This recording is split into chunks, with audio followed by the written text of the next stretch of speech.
ಶಿರೂರು ಮಠ ಪರ್ಯಾಯ ಮಹೋತ್ಸವದ ಪ್ರಯುಕ್ತ ನಗರದಲ್ಲಿ ದೀಪಾಲಂಕಾರದ ಉದ್ಘಾಟನೆ ಜನವರಿ 15ರಂದು ಹಾಗೂ ಶ್ರೀ ಪರಶುರಾಮ ಸ್ವಾಗತ ಗೋಪುರಕ್ಕೆ ಶಿಲಾನ್ಯಾಸ ಜನವರಿ 17ರಂದು ನಡೆಯಲಿದೆ ಎಂದು ಪರ್ಯಾಯ ಸಮಿತಿ ಅಧ್ಯಕ್ಷರಾಗಿರುವಂತಹ ಉಡುಪಿ ಶಾಸಕ ಯಶ್ಪಾಲ್ ಸುವರ್ಣ ಹೇಳಿದರು. ಇವರು ಬುಧವಾರ ಸುದ್ದಿಗೋಷ್ಠಿಯಲ್ಲಿ ಮಾತನಾಡಿ, ಶಿರೂರು ಮಠದ ಪರ್ಯಾಯ ಮಹೋತ್ಸವದ ಈ ಸಂದರ್ಭದಲ್ಲಿ ರಾಯಚೂರು ಭಕ್ತ ವೃಂದದವರಿಂದ 250 ಕ್ವಿಂಟಾಲ್ ಅಕ್ಕಿ, ಸುಮಾರು 12 ಲಕ್ಷದ ಮೊತ್ತದ ಅಕ್ಕಿಯನ್ನ ಪರ್ಯಾಯದ ಅನ್ನ ಸಂತರ್ಪಣೆಗಾಗಿ ಸಮರ್ಪಣೆಯಾಗಿದೆ. ಶ್ರೀ ಶಿರೂರು ಮಠದ ಶ್ರೀ ಶ್ರೀ ವೇದವರ್ಧನ ಶ್ರೀಪಾದರ ಪರ್ಯಾಯ ಮಹೋತ್ಸವಕ್ಕೆ ಉಡುಪಿ ನಗರ ಅವಿಭಜಿತ ದಕ್ಷಿಣ ಕನ್ನಡ ಜಿಲ್ಲೆ ಪೂರ್ಣವಾಗಿ ಸಜ್ಜುಗೊಂಡಿದೆ. ಶ್ರೀಗಳ ಪುರಪ್ರವೇಶ ಅದ್ದೂರಿಯಾಗಿ ನಡೆದು ಚರಿತ್ರೆ ನಿರ್ಮಾಣವಾಗಿದ್ದು, ತಾರೀಖು 10 ಜನವರಿಯಿಂದ ಆರಂಭವಾದ ಹಸಿರು ಹೊರೆ ಕಾಣಿಕೆ ಮಠಕ್ಕೆ ಹರಿದು ಬರ್ತಾ ಇದ್ದು, ತಾರೀಖು 17 ಜನವರಿ ಈವರೆಗೂ ಕೂಡ ಹೊರೆ ಕಾಣಿಕೆ ಹರಿದು ಬರ್ತಾ ಇದೆ. ಈ ಬಾರಿಯ ಹಸಿರು ಹೊರೆ ಕಾಣಿಕೆಯಲ್ಲಿ ಸಂಗ್ರಹವಾದ ವಸ್ತುಗಳು ದಾಖಲೆ ನಿರ್ಮಾಣವಾಗಲಿದ್ದು, ಕನಿಷ್ಠ 3 ರಿಂದ 4 ಲಕ್ಷ ಭಕ್ತರಿಗೆ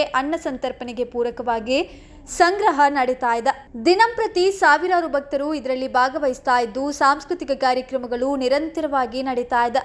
ವಿದ್ಯುತ್ ದೀಪಾಲಂಕಾರದ ಉದ್ಘಾಟನೆ ಉಡುಪಿ ನಗರಸಭೆ ವತಿಯಿಂದ ಶಾಸಕರಾದ ಸುವರ್ಣ ಇವರ ನೇತೃತ್ವದಲ್ಲಿ ಪರ್ಯಾಯ ಮಹೋತ್ಸವದ ವಿದ್ಯುತ್ ದೀಪ ಅಲಂಕಾರಕ್ಕೆ ರೂಪಾಯಿ 50 ಲಕ್ಷ ಬಿಡುಗಡೆಯಾಗಿದ್ದು, ಈಗಾಗಲೇ ದೀಪಾಲಂಕಾರವನ್ನ ಬಹುತೇಕ ಪೂರ್ಣಗೊಳಿಸಿದ್ದು, ತಾರೀಖು 15ರಂದು ಬುಧವಾರ ಸಂಜೆ ಸುಮಾರು 7 ಗಂಟೆಗೆ ಕೋರ್ಟ್ ರಸ್ತೆಯ ಕೆನರಾ ಬ್ಯಾಂಕ್ ಶಾಖೆಯ ಎದುರುಗಡೆ ನೆರವೇರಲಿದೆ. ಇದರ ಉದ್ಘಾಟನೆಯನ್ನ ಪರ್ಯಾಯ ಸ್ವಾಗತ ಸಮಿತಿ ಅಧ್ಯಕ್ಷರು ಹಾಗೂ ಪದಾಧಿಕಾರಿಗಳೊಂದಿಗೆ ನೆರವೇರಿಸಲಿದ್ದಾರೆ. ಪರಶುರಾಮ ಸ್ವಾಗತ ಗೋಪುರದ ಶಿಲಾನ್ಯಾಸ ಉಡುಪಿಯ ದಕ್ಷಿಣ ಭಾಗದಲ್ಲಿ ಈಗಾಗಲೇ ಪುತ್ತಿಗೆ ಮಠದ ವತಿಯಿಂದ ಭವ್ಯವಾದ ಗೀತಾಚಾರ್ಯರ ಸ್ವಾಗತ ಗೋಪುರ ನಿರ್ಮಿಸಿದ್ದು, ಇದೀಗ ಉಡುಪಿ ನಗರವನ್ನ ಪ್ರವೇಶಿಸುವ ಉತ್ತರ ಭಾಗದಲ್ಲಿ ರಾಷ್ಟ್ರೀಯ ಹೆದ್ದಾರಿ ಜಂಕ್ಷನ್ನಲ್ಲಿ ತುಳುನಾಡಿನ ಸೃಷ್ಟಿಕರ್ತರಾದ ಭಗವಾನ್ ಶ್ರೀ ಪರಶುರಾಮರ ಭವ್ಯ ಸ್ವಾಗತ ಗೋಪುರವನ್ನ ಶಿರೂರು ಮಠದ ದಿವಾನರು ಪರ್ಯಾಯ ಸ್ವಾಗತ ಸಮಿತಿ ವತಿಯಿಂದ ನಿರ್ಮಿಸುವುದೆಂದು ನಿರ್ಧರಿಸಿದ್ದು, ಇದರ ಶಿಲಾನ್ಯಾಸವನ್ನ ಸ್ವಾಗತ ಸಮಿತಿ ಅಧ್ಯಕ್ಷರು ಪದಾಧಿಕಾರಿಗಳೊಂದಿಗೆ ತಾರೀಖು 16ರ ಶುಕ್ರವಾರ ಬೆಳಿಗ್ಗೆ 9 ಗಂಟೆಗೆ ದೇವತಾ ಪೂಜೆಯೊಂದಿಗೆ ನೆರವೇರಿಸಲಿದ್ದಾರೆ. ಅನ್ನ ಸಂತರ್ಪಣೆ ಪರ್ಯಾಯ ಮುನ್ನಾ ದಿನ ಅಂದರೆ 17/1/2026ರಂದು ಶನಿವಾರ ಉಡುಪಿಯ ವಿವಿಧ ಭಾಗಗಳಲ್ಲಿ ಅಂದರೆ ರಾಜ್ಯಾಂಗಣದ ಪಾರ್ಕಿಂಗ್ ಪ್ರದೇಶ, ನಿತ್ಯಾನಂದ ಮಂದಿರ ಬಸ್ ನಿಲ್ದಾಣದ ಸಮೀಪ, ಬೋರ್ಡ್ ಹೈಸ್ಕೂಲ್ 3 ಕಡೆಗಳಲ್ಲಿ ಸಾರ್ವಜನಿಕರಿಗೆ ಹಾಗೂ ಗೋವಿಂದ ಕಲ್ಯಾಣ ಮಂಟಪದಲ್ಲಿ ಸಾಂಸ್ಕೃತಿಕ ಕಲಾ ತಂಡದವರಿಗೆ ಸಂಜೆ 7 ಗಂಟೆಯಿಂದ 12 ಗಂಟೆಯವರೆಗೆ ಅನ್ನ ಸಂತರ್ಪಣೆ ನಡೆಯಲಿದೆ. ಸುಮಾರು 1 ಲಕ್ಷದಷ್ಟು ಜನರು ಭಾಗವಹಿಸುವ ನಿರೀಕ್ಷೆ ಇದ್ದು, ತಾರೀಖು 17ರಿಂದ 22ರವರೆಗೆ ಪ್ರತಿದಿನ ವಿಶೇಷ ಅನ್ನ ಸಂತರ್ಪಣೆ ನಡೆಯಲಿದ್ದು, 4 ರಿಂದ 5 ಲಕ್ಷ ಭಕ್ತರು ಭಾಗವಹಿಸುವ ನಿರೀಕ್ಷೆ ಇದೆ. ಪರ್ಯಾಯ ಶೋಭಾಯಾತ್ರೆ ಈ ಬಾರಿಯ ಪರ್ಯಾಯ ಶನಿವಾರ ಮತ್ತು ಭಾನುವಾರ ವಾರಾಂತ್ಯದ ದಿನಗಳು ಬಂದಿರೋದ್ರಿಂದ ಸುಮಾರು 2 ರಿಂದ 3 ಲಕ್ಷದ ಜನರನ್ನ ನಿರೀಕ್ಷಿಸಲಾಗಿದೆ. ಪರ್ಯಾಯ ಮೆರವಣಿಗೆ ಅತ್ಯಂತ ವಿಜೃಂಭಣೆಯಿಂದ ಅದ್ದೂರಿಯಾಗಿ ವಿಶಿಷ್ಟವಾಗಿ ನಡೆಯಲಿದೆ. ಇದರಲ್ಲಿ ಶ್ರೀ ಮಧ್ಯವಾದಿರಾಜ ಗುರುವರಿಯರು, ಶಿರೂರು ಮಠದ ಯತಿವರಿಯರ ಪರಂಪರೆ, ಪೌರಾಣಿಕ ಚಿತ್ರಗಳು ಎದ್ದು ಕಾಣಲಿದ್ದು, ರಾಷ್ಟ್ರಾದ್ಯಂತ ಬಂದಂತಹ ಸಾಂಸ್ಕೃತಿಕ ತಂಡದಿಂದ ಪ್ರದರ್ಶನವನ್ನು ನೀಡಲಿದ್ದು, ಸ್ಥಳೀಯ ಕರ್ನಾಟಕ ರಾಜ್ಯದ ಕಲಾ ತಂಡಗಳು, ಭಜನಾ ತಂಡಗಳು, ಕಾಳಿಗೇನು ತಂಡಗಳು ಈ ಶೋಭಾಯಾತ್ರೆಯಲ್ಲಿ ಕಾಣಬಹುದಾಗಿದೆ. ಶೋಭಾಯಾತ್ರೆಯು ಜನವರಿ 18 ರವಿವಾರ ಬೆಳಿಗ್ಗೆ 2 ಗಂಟೆಯಿಂದ ಆರಂಭವಾಗಲಿದ್ದು, ಸುಮಾರು 2 ಗಂಟೆಗಳ ಕಾಲ ಮೆರವಣಿಗೆ ಸಂಚರಿಸಲಿದ್ದು, ಎಂದಿನಂತೆ ಕಲ್ಪನಾ ಜಂಕ್ಷನ್ ಮೂಲಕ ರಥಬೀದಿಗೆ ಸಾಗಲಿದೆ. ಮುಂದೆ ಶ್ರೀಕೃಷ್ಣ ಮಠದಲ್ಲಿ ದೇವತಾ ಕಾರ್ಯಗಳು ನಡೆದು ಶ್ರೀಗಳವರು ಸರ್ವಜ್ಞ ಪೀಠವನ್ನು ಅಲಂಕರಿಸಲಿದ್ದಾರೆ. ದರ್ಬಾರ್ ಸಭೆ ನೂತನವಾಗಿ ನಿರ್ಮಾಣಗೊಂಡಿರುವ ರಾಜ್ಯಾಂಗಣದ ವೇದಿಕೆಯನ್ನ ಹೂ ಸಿಂಗಾರಗಳಿಂದ ಎಲ್ಲಾ ಮಠದ ಮಠಾಧೀಶರೊಂದಿಗೆ ನಾಡಿನ ಗಣ್ಯರು ಭಾಗವಹಿಸಲಿದ್ದಾರೆ.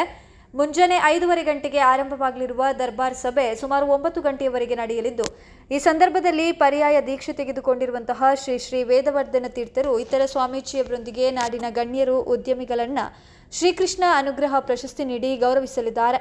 ವೇದ ವಿದ್ವಾಂಸರಿಂದ ಪ್ರವಚನ ನಡೆಯಲಿದೆ. ಕೇಂದ್ರ ಮತ್ತು ರಾಜ್ಯದ ಸಚಿವರು, ಗಣ್ಯ ವ್ಯಕ್ತಿಗಳು ಈ ಸಂದರ್ಭದಲ್ಲಿ ಭಾಗವಹಿಸಲಿದ್ದು, ತಾರೀಖು 18ರಿಂದ ಪ್ರತಿದಿನ ಸಂಜೆ 10 ದಿನಗಳ ಕಾಲ ಸಭಾ ಕಾರ್ಯಕ್ರಮ, ಧಾರ್ಮಿಕ ಕಾರ್ಯಕ್ರಮ ನೆರವೇರಲಿದೆ. ಈ ಸಭೆಯಲ್ಲಿ ಕೂಡ ಅನೇಕ ಗಣ್ಯರಿಗೆ ಶ್ರೀಕೃಷ್ಣ ಅನುಗ್ರಹ ಪ್ರಶಸ್ತಿ ನೀಡಿ ಗೌರವಿಸಲಾಗುತ್ತದೆ.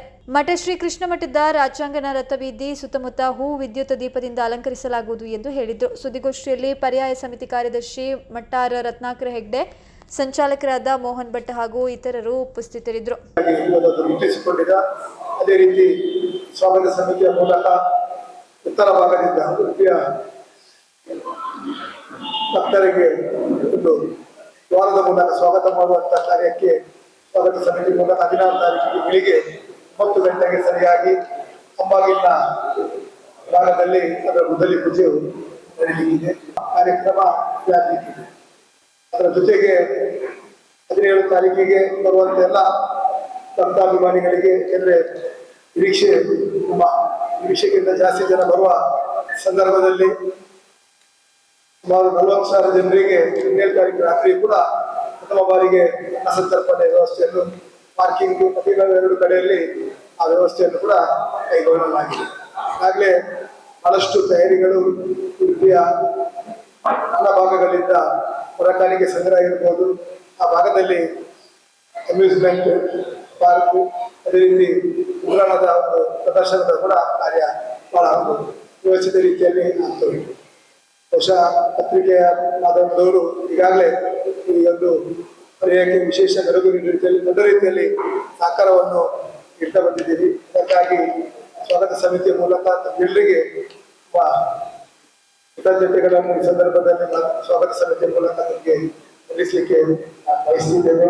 ಅದರ ಜೊತೆಗೆ 17 ತಾರೀಕು ರಾತ್ರಿಯಿಂದ ಯಾವ ರೀತಿ ಕಾರ್ಯಕ್ರಮಗಳು ನಡೀತದೆ, 18ರ ಬೆಳಗಿನ ಮೆರವಣಿಗೆ, ನಂತರದ ದರ್ಬಾರ್, ಸಾಯಂಕಾಲದ ಸಭಾ ಕಾರ್ಯಕ್ರಮ, ಸಂಸದೀಯ ಕಾರ್ಯಕ್ರಮದ ಬಗ್ಗೆ ಅತಿ ಶೀಘ್ರವಾಗಿ 16 ತಾರೀಕಿಗೆ ಪತ್ರಿಕಾಗೋಷ್ಠಿಯ ಮೂಲಕ ತಮ್ಮ ಗಮನಕ್ಕೆ ನಾವು ತರಲಿಕ್ಕೆ ಬಯಸ್ತೇವೆ. ಈಗಾಗಲೇ ಈ ಒಂದು ಗೋಷ್ಠಿಗೆ ನಮ್ಮ ವಿವಾಹ ವರ್ಗಗಳಿಗಾಗಲೇ ತಮ್ಮ ಜೊತೆಗೆ ನಾವು ಹಂಚಿಕೊಂಡಿದ್ದೇವೆ. ನಮ್ಮ ಏನಾದ್ರೆ ಆ ವಿಚಾರಕ್ಕೆ ಸಂಬಂಧಪಟ್ಟಂತೆ ಕೇಳಲಿಕ್ಕೆ ಅವಕಾಶ ಸಂಪೂರ್ಣವಾದ ಮಾಹಿತಿ ಮತ್ತೆ ಕಲ್ಚರಲ್ ಪ್ರೋಗ್ರಾಮ್, ರಾಷ್ಟ್ರೀಯ ಅಂತಾರಾಷ್ಟ್ರೀಯ ಮಟ್ಟದ ಕಲಾವಿದರು ಕೂಡ ನಮ್ಮ 10 ದಿನದ ಕಾರ್ಯಕ್ರಮ, ಎಲ್ಲ ಪರ್ಯಾಯಗಳು 4 ದಿನಕ್ಕೆ ಸೀಮಿತವಾಗಿರ್ತದೆ. ನಾವು 18 ತಾರೀಕಿನಿಂದ 27 ತಾರೀಕಿಗೆ ಮತದಾನ ಮೂಲಕ ಸಮಾರಂಭವನ್ನು ಮಾಡುತ್ತಿದ್ದೇವೆ. ಹೀಗಾಗಿ ಪರ್ಯಾಯದ ಬೆಳಗಿನ ಕಾರ್ಯಕ್ರಮ, 10ರಿಂದ ಕಾರ್ಯಕ್ರಮ ಮತ್ತೆ ಮೆರವಣಿಗೆ ಬಗ್ಗೆ 16 ತಾರೀಕಿನ ಮಾಧ್ಯಮದ ಗೋಷ್ಠಿಯಲ್ಲಿ ಬರೆದು ನಾವು ತಿಳಿಸಿದ್ದೇವೆ.